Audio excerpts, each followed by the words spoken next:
Tapi bahagia kita yang sejati adalah karena ketaatan kita kepada Allah. Maka kejar itu Bapak Ibu. Kejar kecintaan kita kepada Allah, kecintaan kita kepada ibadah, itu yang dikejar. Maka prosesnya nanti akan mudah saat meraih dari LOP gitu Bapak Ibu. Karena sudah terboster bahagia yang tak terhingga, bahagia yang sejati, yaitu kebahagiaan karena dekat dengan Allah. Tenangnya tuh lama banget dibanding kalau kita senangnya karena ke supermarket, senangnya karena punya uang. Itu sementara. Kalau yang bayaran tanggal muda seneng, nanti tanggal tengah-tengah wah udah enggak seneng karena senangnya karena uang. Tapi coba kalau senangnya karena Allah, terus aja senang. Mau dompet tipis, mau dompet tebal, itu ya senang terus. Nah tiba-tiba aja malah dompetnya tebal terus nanti. Karena apa? Allah ridho dengan apa LOP yang sudah dilanturkan, yang sudah dilangitkan. Fokus dengan apa yang Bapak Ibu bisa lakukan. Apa nih bisa lakukan nih? Habluminallah apa nih? Kerjakan, tambahin ibadahnya. Habluminanas kerjakan. Walaupun itu cuma senyum, walaupun itu cuma doa, lo penting lo Bapak Ibu. Bangun pagi, setiap keluar rumah, ya bangun pagi tadi udah ritual tadi ya.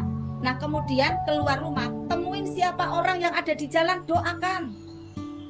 Doakan 10 orang yang ditemuin. Misalnya saya tidak ketemu orang kok Bunda, yang di benak siapa? Didoakan. Minim 10 orang, bahkan terapinya 100 orang didoakan gitu ya.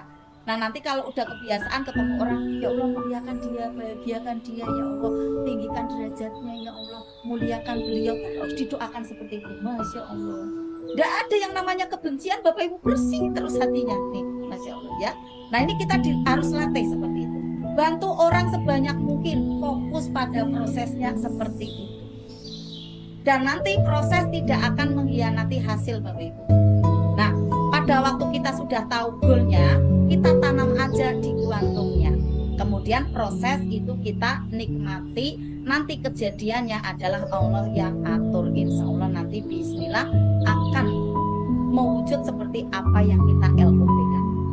Tanamkan di alam bawah sadar. Kenapa di sana? Pada waktu kita tanamkan LOP di kuantum sebenarnya masuk ke alam bawah sadar. Karena apa? Agar lebih kuat. Nah, pada saat kondisi di alam sadar itu kita masukin sugesti itu bisa jadi ratusan kali. Tetapi saat kita masukkan sampai ke bawah sadar ya, nanti di posisi yang alfa ya, pada waktu kita posisi sadar gitu ya, posisi doa sadar gitu, kita bisa ratusan kali baru masuk ke bawah sadar. Tetapi pada saat kita memasukkan di wilayah bawah sadar kita melalui gelombang alfa itu apa nih Bapak Ibu? Saat Bapak Ibu doa, nah ini gelombangnya alfa, masih ada sadarnya gitu ya, sadarnya masih ada gitu ya, ini gelombangnya alfa, tenang, rileks gitu kan. Nah biasanya setelah 3A gitu kan, setelah ada zikir gitu, nanti ditanamkan, makanya zikir kan ada 33 kali kayak gitu ya, ini ditanamkan 21 sampai 30 kali gitu kan kata-katanya itu. Kemudian saat mau tidur di kondisi otak teta itu cukup 3 kali. Nah ini ampuh sekali Bapak Ibu, rahasianya nih Bapak Ibu di sini. Mau tidur ya Bapak Ibu sudah mulai riem-riem, bismika Allahumma ahya wa bismika amut, baca ayat kursi 3 kali, baca qul 3 kali ya. Kemudian ada baca istighfar 3 kali, baca sholawat Nabi, baca tasbih, itu kan agak panjang kan. Udah mulai kan riem kayak gitu. LOP Bapak Ibu, sertok Bapak Ibu. Awali Bapak Ibu untuk seperti ini. Ya Allah bangunkan saya, mau bangun jam berapa? Jam 3 atau setengah 4? Sekarang subuhnya jam 4, 10 menit kali ya, cepat sekali ya. Jadi kalau pengen tahajud berarti paling terlambat setengah 4 gitu kan. Ya Allah bangunkan saya jam sekian, dan jangan dibuat nanti-nanti. Ya Allah jadikan tubuh saya ringan untuk saya bangun, tidak ditunda-tunda. Itu benar-benar nanti kalau udah bangun kayak digugah gitu kan, melek kayak gitu kan, langsung udah kayak jalan aja kayak gitu. Ini tanaman dari pada waktu Bapak Ibu mau tidur adalah di titik teta. Coba praktek Bapak Ibu. Kemudian tadi ritualnya ya ada seperti ini ya, kemudian ada doa 3A dan lain-lain kayak gitu ya, dikerjakan. Nah pada saat sudah menyampaikan ya Allah ringankan saya untuk saya bangun jam sekian, ya Allah mudahkan besok pekerjaan saya bla bla bla bla bla bla, sampaikan juga LOP-nya apa seperti itu.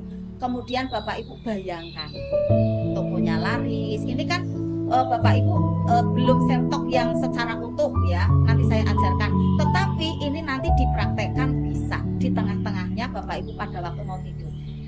Nah, maka self talk dagangan laris ini tidak hanya pada waktu duduk saja, tidak, tapi nanti setiap saat, setiap waktu itu bisa dipraktekkan.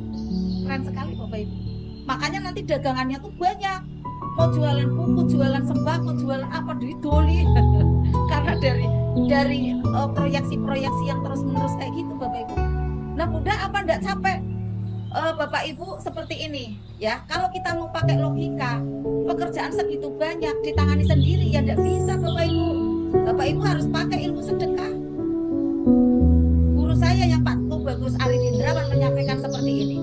Mbak, jenengan kalau mau sedekah ke orang 50.000, habis cuma 1 jam beli bakso. Tapi coba kamu buat kegiatan yang membuat dia punya bayaran dan uang 50.000 itu malah bisa cukup sampai 3 hari. Misalnya kayak gitu. Bahkan malah bisa nabung tuh dari dia kerja sama Bunda kayak gitu. Uangnya jangan ditaruh bawah bantal saja. Uangnya jangan taruh di bank. Uangnya dibuat untuk kegiatan bantu orang lain, itu sedekah yang terbaik. Ya Allah, itu masuk sekali ke bawah sadar saya.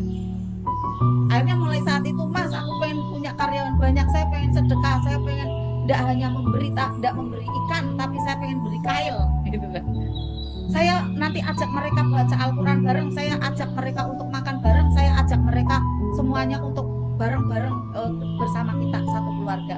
Akhirnya saya seperti menamakan di tempat pekerjaan tuh kayak pesantren Bapak Ibu. Lah ngaji bareng, sholat bareng, makan bareng, nanti bekerja bareng kayak gitu Bapak Ibu.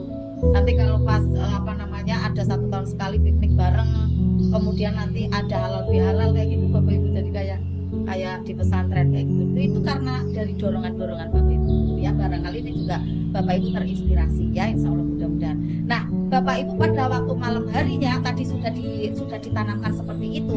Ternyata Bapak Ibu yang bekerja itu sebenarnya adalah otak Bapak mengangkasa energinya. Berdoa itu sebenarnya adalah bukan memohon Bapak Ibu, tapi mengundang siapa? Mengundang Allah untuk bisa selalu membersamai dari kegiatan-kegiatan kita. Kalau misalnya ada yang mengatakan doa itu memohon, ya tidak apa-apa, meminta tidak apa-apa. Tapi kalau kita mau menyampaikan, sebenarnya yang terbaik itu sebenarnya doa itu mengundang gitu. Jadi menarik memproyeksikan gambar itu ditarik kayak gitu kan. Nah, nanti di sana ada Allah yang bersama. Akhirnya nanti kita ada keyakinan gitu kan. Kenapa sih orang yang kayak gini, Bunda aku pengen lo cepet laris gitu ya, daganganku pengen cepet laris. Nah, pengen cepet laris gimana kalau tidak ditanamkan keyakinan? Tidak bisa. Keyakinan tuh harus diasah. Tidak bisa tumbuh begitu saja. Maka tak sarankan ikut privat RMM LOP agar tumbuh yakin, agar perisainya terbuka. Ikut RMR series. Kalau cuma ujuk-ujuk aja, tanya 5 menit, 10 menit, kemudian mau ajaib, ya tidak mudah Bapak Ibu, karena perisainya masih banyak. Jadi galonya ada, gelisahnya ada, kemudian tidak percayanya, pesimisnya banyak, ya tidak jadi yakin.